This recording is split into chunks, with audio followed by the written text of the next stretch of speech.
இந்த வீடியோவில் மீன் அமிலம் எப்படி வீட்டிலே செய்யறதுன்னு தான் பார்க்க போகிறோம்.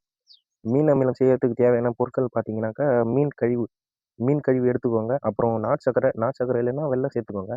அப்புறம் வாழைப்பழம் இருந்தால் வாழைப்பழம் எடுத்துக்கோங்க. தயிர் தயிர் என்கிட்ட இல்லை, அதனால் தயிர் கொஞ்சோண்டு ஆட் பண்ணிக்கோங்க. முதல்ல வந்து மீன் கழிவு வந்து கொஞ்சோண்டு ஆட் பண்ணிக்கலாம் பாட்டிலில்.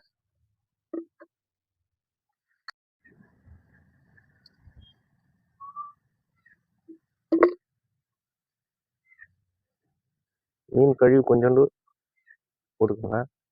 அப்புறம் நாட்டு சர்க்கரை கொஞ்சோண்டு அப்படியே லேயர் லேயராக அப்படியே போட்டுக்கோங்க. அப்புறம் மீன் கழிவு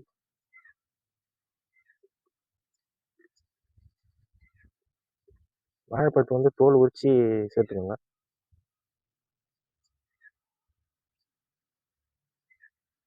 நல்லா கையால் இப்படி மசிச்சு போட்டுக்கோங்க.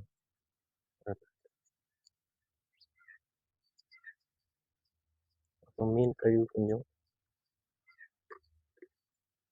அப்புறம் நாட்டு சர்க்கரை,